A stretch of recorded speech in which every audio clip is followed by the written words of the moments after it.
1. The letter arrives on a Friday, slit and resealed with a sticker. Of course, as all their letters are. Inspected for your safety. Packed. It had caused confusion at the post office. The clerk unfolding the paper inside, studying it, passing it up to his supervisor, then the boss. But eventually, it had been deemed harmless and sent on its way. No return address. Only a New York postmark, 6 days old. On the outside, his name, Bird. And because of this, he knows it is from his mother. He's not been Bird for a long time. We named you Noah, after your father's father, his mother told him once.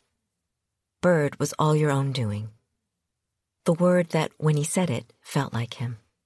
Something that did not belong on earth, a small, quick thing, an inquisitive chirp, a self that curled up at the edges.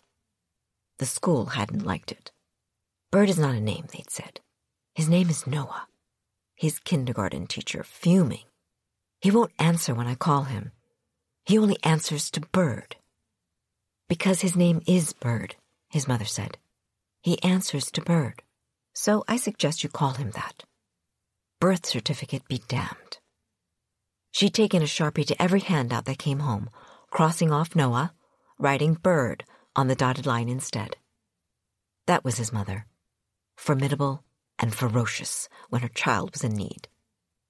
In the end, the school conceded, though after that the teacher had written Bird in quotation marks, like a gangster's nickname. Dear Bird, please remember to have your mother sign your permission slip. Dear Mr. and Mrs. Gardner, Bird is respectful and studious, but needs to participate more fully in class. It wasn't until he was 9, after his mother left, that he became Noah. His father says it's for the best, and won't let anyone call him Bird anymore. If anyone calls you that, he says, you correct them. You say, sorry, no, that's not my name. It was one of the many changes that took place after his mother left. A new apartment, a new school, a new job for his father, an entirely new life. As if his father had wanted to transform them completely, so that if his mother ever came back, she wouldn't even know how to find them. He'd passed his old kindergarten teacher on the street last year on his way home. Well, hello, Noah, she said. How are you this morning? And he could not tell whether it was smugness or pity in her voice. He is 12 now. He has been Noah for 3 years. But Noah still feels like one of those Halloween masks, something rubbery and awkward he doesn't quite know how to wear. So now, out of the blue, a letter from his mother. It looks like her handwriting, and no one else would call him that. Bird. After all these years, he forgets her voice sometimes. When he tries to summon it, it slips away like a shadow dissolving in the dark. He opens the envelope with trembling hands. 3 years without a single word. But finally, he'll understand why she left, where she's been. But inside, nothing but a drawing. A whole sheet of paper, covered edge to edge in drawings no bigger than a dime.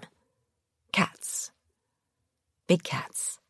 Little cats, striped and calico and tuxedo, sitting pert, licking their paws, lolling in puddles of sunlight. Doodles, really, like the ones his mother drew on his lunch bags many years ago, like the ones he sometimes draws in his class notebooks today. Barely more than a few curved lines, but recognizable, alive. That's all. No message, no words even. Just cat after cat in ballpoint squiggle. Something about it tugs at the back of his mind, but he can't quite hook it. He turns the paper over, looking for clues, but the back of the page is blank. Do you remember anything about your mother?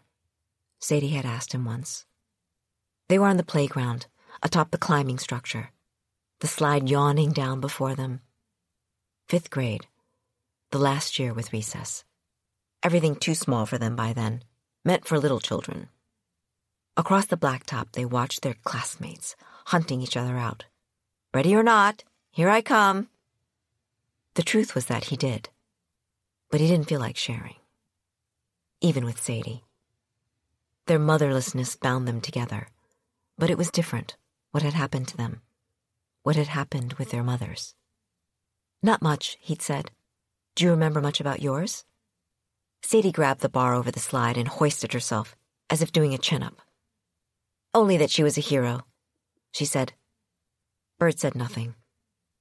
Everyone knew that Sadie's parents had been deemed unfit to raise her, and that's how she'd ended up with her foster family, and at their school. There were all kinds of stories about them. That even though Sadie's mother was black and her father was white, they were Chinese sympathizers selling out America. All kinds of stories about Sadie, too. That when the officers came to take her away, she'd bitten one and ran screaming back to her parents, and they'd had to cart her off in handcuffs. That this wasn't even her first foster family. That she'd been replaced more than once because she caused so much trouble. That even after she'd been removed, her parents kept on trying to overturn PACT, like they didn't care about getting her back. That they'd been arrested and were in jail somewhere. He suspected there were stories about him, too, but he didn't want to know. "Anyway," Sadie went on, "as soon as I'm old enough, I'm going back home to Baltimore and find them both."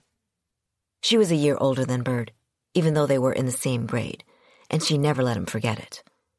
"Had to repeat," the parents whispered at pickup, with pity in their voices, because of her upbringing.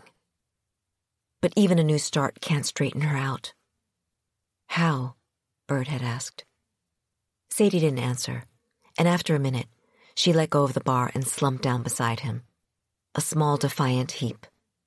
The next year, just as school ended, Sadie disappeared. And now, in 7th grade, Bird is all alone again.